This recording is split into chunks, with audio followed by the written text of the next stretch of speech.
अनहद धुनि सद बज दे, उन्मन हर लिवलाई, नानक हर भगत तिना कै, मन बसै जिन मस्तक लिखिया धुर पाई। सभी लोग सत्संग से ध्यान जोड़ें।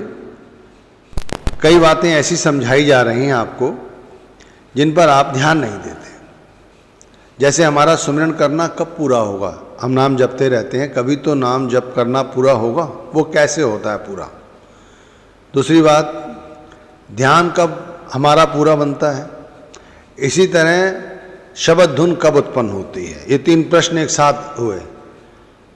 तो पहला जैसे प्रश्न है, सुमिरन करना कब पूरा होता है, जब नाम का हम जाप करते हैं और हमारा ध्यान शब्द के साथ स्थिर हो जाता है, तब हमारा सुमिरन करना पूरा हो जाता है। अब जब यह अभ्यास बन जाता है, तब हम चलते फिरते नाम जपे, तब भी हमारा ध्यान स्थिर रहता है। तो जब ध्यान स्थिर हो जाता है, तब धुन अपने आप उत्पन्न हो जाती है। अब इस बात को हम ऐसे कह दें तो ज़्यादा अच्छा होगा कि धुन तब उत्पन्न होती है जब नाम के सुमिरन और ध्यान में पूर्णता आ जाती है। यानी ध्यान और सुमिरन जब एक हो जाता है, तब अपने आप शब्द धुन प्रकट होती है। लेकिन भाई, ये सारी बात जानते हुए भी हम इसे नहीं कर सकते। परमात्मा चाहे तब हम कर सकते हैं। अब चौथी पातशाही श्री गुरु रामदास जी महाराज ने कहा है, हर आपे शब्द सुरत धुन आपे, हर आपे वेखे विगसे आपे, हर आप जपाए आपे हर जापे। अब इसे बारीकी से समझो। परमात्मा स्वयं शब्द है, पहली बात। परमात्मा स्वयं हमारी आत्मा भी है। तीसरी बात, आत्मा स्वयं शब्द ही है, शब्द धुन भी वही है। अब वह कुल मालिक स्वयं हमें 24 घंटे देखता रहता है। वह कुल मालिक हमसे खुश है तो भाई वो हमसे अपना प्रचार प्रसार करा सकता है, वो चाहे तो, हम चाहे तो नहीं। वह स्वयं ही हमसे नाम जपवाता है और स्वयं ही वो हमारे अंदर बैठकर नाम जपता है। ये सब वो हमारे अंदर बैठकर करता है। और कर्णधार भी वही है, सूत्रधार भी वही है। हमें ये बात समझ नहीं आती। जो लोग इस शब्द को आज समझे हैं और वो शब्द उनको सुन रहे हैं, उन्होंने अनुभव भी किया होगा कि जब हमें शब्द धुन सुनाई दे रही होती है, उस समय ऐसा लगता है जैसे स्वयं ईश्वर का वो साक्षात्कार कर रहे हैं। भाई स्वयं शब्द ईश्वर ही तो है। अब दूसरी ओर वे लोग जिन्हें शब्द धुन सुनाई नहीं दे रही है, केवल सत्संग सुनते हैं और सत्संग में शब्द धुन की चर्चा सुनते हैं। अब वो लोग समझें, आप धर्म पुस्तकों को पढ़ो या सत्संगों में सुनो, वहाँ पर शब्द की महिमा गाई गई है। जैसे पांचवी पातशाही ने कहा भी है, गुण गोविंद नाम धुन बाणी, सिमृत सासत वेद वखाणी। तो पांचवी पातशाही ने कहा है कि गोविंद, परमात्मा, ईश्वर, अल्लाह, वाहेगुरु, वो सतपुरुष या वो राम या वो कृष्ण, आप उसे जो चाहें वो कहें। इन सबका गुण क्या है? इनका गुण है नाम, शब्द।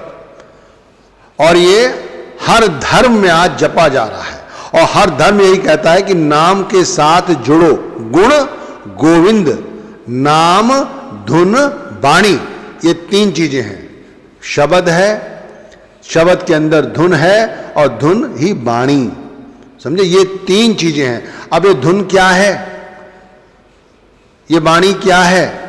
भाई धुन के अंदर बहुत सारी आवाजें हों जिनको हम अनुभव में लाते हैं। कब? जब हम भजन करते हैं। अब भजन करते हैं तब हमें बहुत सारी शब्द धुन सुनाई देती हैं। अब ये सब जो मैं आपको बता रहा हूं, जो लोग शब्द धुन सुन रहे हैं, भाई वो तो इन्हें अनुभव भी करेंगे क्योंकि वो खुद सुन रहे हैं। अब जो लोग शब्द धुन नहीं सुन रहे हैं, वो सिर्फ मैं कह रहा हूं वो सुन रहे हैं। बस अनुभव तो तभी होगा जब वो खुद एक जगह बैठकर रोज रोज भजन करें। जैसे ये धुन होती है सारंगी की, वीणा की, बांसुरी की, मृदंग की, किंगरी की, बादलों की गड़गड़ाहट की, और बहुत तरह की है ये शब्द धुन। पर भाई ये शास्त्रों की बात मैंने बताई आपको। अपनी बात आपको बताऊं तो भाई आप भी इसके लिए मेहनत करो। बात तो यह है कि अगर एक बार आप शब्द धुन सुनने लग गए तब आप ये समझोगे कि जो आपको बताया जा रहा है वो वाकई में कितना सच है। अच्छी बात तो सब समझ जाते हैं और अपनी गर्दन भी हिला देते हैं, पर अपने अंदर जाकर इसे सुनने की बहुत कम लोग कोशिश करते हैं। कुछ लोग ही हैं जो अपने अंदर जाकर इसे सुनने की कोशिश करते हैं। जब सुनने की कोशिश करते हैं और सुनते हैं तब मन तृप्त हो जाता है, मन की दौड़ भाग रुक जाती है, मन का चंचलपन समाप्त हो जाता है, मन संसार की आसक्तियों को छोड़ देता है, मन इसे सुनकर या इस संगीत को सुनकर मस्त हो जाता है और परमात्मा के उस अनन्य रूप के साक्षात्कार करना चाहता है जिससे वो फिर इस 84 का हिस्सा ना बने। कहा है ना, धुन सुनकर मन समझाई, कोट जतन से ये नहीं माने, धुन सुनकर मन समझाई। एक बार ये धुन सुनकर मन अपने आप मान जाता है। देखो पहली पातशाही ने भी कहा है, धुन बाजे अनहद घोरा, मन मानिया हर रस मूरा। धुन में अनहद की गर्जना हो रही है। अब वही बात है, हम आपको बता रहे हैं, वाणी की व्याख्या है केवल। अनुभव यदि आप करें तब बात बने भाई कि धुन में अनहद की गर्जना है, और ये गर्जना की कोई हद नहीं है, वो हर जगह है और ये 24 घंटे हो रही है, और ये रुनझुन की धुन निरंतर सुनाई देती है।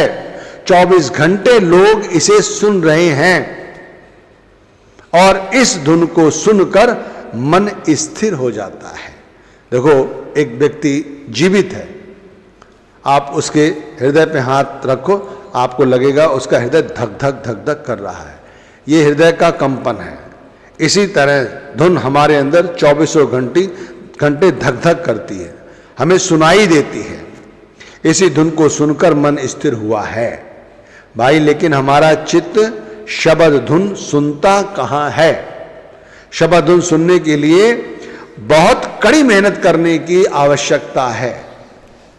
जब प्रेम प्यार के साथ रोज बगैर नागा जो गुरु ने मंत्र दिया है उस मंत्र का जाप करो, रोज जाप करो, फिर अपना ध्यान गुरु के पवित्र स्वरूप के साथ जोड़ो। तो पहले जाप यानी सुमिरन शुरू कर दिया, फिर आपने ध्यान बनाना शुरू कर दिया। जब इन दोनों में पूर्णता आ जाएगी, यानी सुमिरन और ध्यान एकाग्र होने लगेंगे, तब अपने आप मालिक की दया मेहर से हमारे अंदर शब्द फूटेगा, और वो शब्द फूटने पर हमें शब्द धुन सुनाई देती है। भाई शब्द धुन की वास्तविकता ही असल भक्ति है।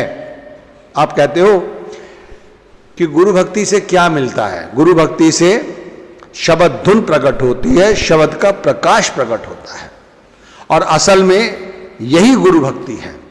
आप सत्संग सुन रहे हैं, अच्छी बात है, लेकिन गुरु भक्ति ये नहीं है। गुरु भक्ति सुमिरन है। आप सेवादार हैं, अच्छी बात है, सेवा कर रहे हैं, लेकिन ये गुरु भक्ति नहीं है। गुरु भक्ति भजन है।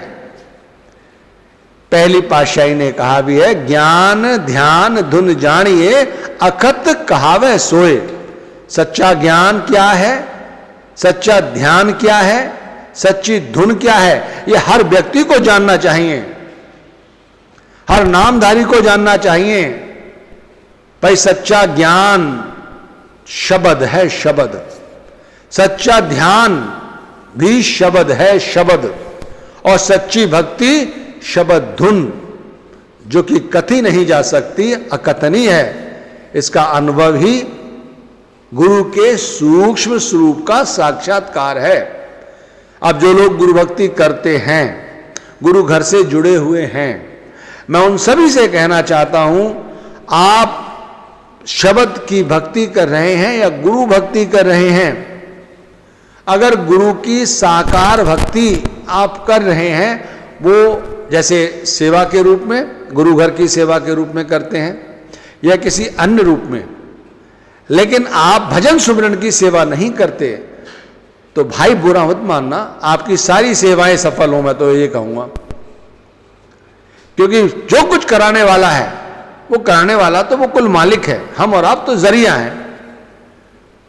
अगर वो चाहता है कि हम ऐसे ही सेवादार बने तो ऐसे सेवादार बने रहेंगे, क्योंकि हमारे हाथ में तो कुछ है नहीं। लेकिन यदि वाकई में आपको उनसे मोहब्बत है तो आप भक्ति की गुहार लगाइए। सच्चा ज्ञान, सच्चा ध्यान, सच्चा धुन, पहली पातशाही ने बात बताई है, ये गुरु नानक देव जी ने बताई है। सच्ची भक्ति सुमिरन भजन है, सुमिरन भजन, जो हम लोग नहीं कर रहे हैं। भाइयों बहनों बीवियों, आप सभी लोगों से विनती है कि सभी भक्तियां त्याग दो, केवल ये करो सुमिरन ध्यान भजन। इस कलयुग में केवल नाम के सुमिरन द्वारा, ध्यान द्वारा, भक्ति द्वारा ही मुक्ति है और वैसे कुछ नहीं। कहा भी है, अब कल आयो रे एक नाम वो इस कलयुग की रुत में नाम की फसल वो। तुलसीदास जी ने भी कहा है कि भाई हर व्यापक सर्वर्थ समाना, प्रेम ते प्रकट होय प्रभु जाना। वो प्रभु, वो ईश्वर हर जगह व्याप्त है, उसे केवल प्रेम प्यार से ही जाना जा सकता है और वो सब वही करता है। तो यदि हम अपनी तरफ से कुछ तत्परता दिखाएंगे तभी तो। अब ये धुन कहां से प्राप्त होती है? तो भाई ये हमारे अंदर से प्राप्त होती है। इसे जानने के लिए स्वयं के अंदर उतरना पड़ता है। इसे स्वयं हमारे अंदर वो करतार बजा रहा है। इसके सुनने के लिए हमें शरीर में उतरना आवश्यक है। हमारी आत्मा को शरीर की आवश्यकता है। अगर हमारी आत्मा को शरीर नहीं मिलेगा तो आत्मा इस 84 के बेड़े में फिर आएगी और आती रहेगी। इसीलिए कहता हूं, इससे पहले कि हमें काल खा ले, आत्मा को सहज दल कमल पर गुरु के स्वरूप के साथ जोड़ते हुए नाम जपो, ध्यान करो और भजन करो। जीवात्मा एक बार यहां से चली गई तो फिर वापस नहीं आएगी। देखो, चौथी पातशाही गुरु रामदास महाराज जी ने कहा भी है, अनहद धुन बाजै नित बाजै गाई सतगुर बाणी, नानक दात करी प्रभु दाते ज्योति ज्योत समाणी। कौन सी वो धुन है जो सर्वत्र व्याप्त है, जो भारत में भी है, भारत के साथ जो पड़ोसी देश हैं वहां भी है, मैं कहता हूं सारे विश्व में व्याप्त है। और ये धुन हर प्राणी में व्याप्त है, चाहे वो किसी धर्म का हो, किसी जाति का हो। बस उसे सुनने के लिए उसे अंदर बैठकर सुनने का अभ्यास करना होगा। हर धर्म में, हर देश में, हर मुल्क में कहीं ना कहीं कोई संत महात्मा ऐसे हैं जो परमात्मा कृपा से आपको मिल ही जाते हैं और आपको इसका भेद देते हैं।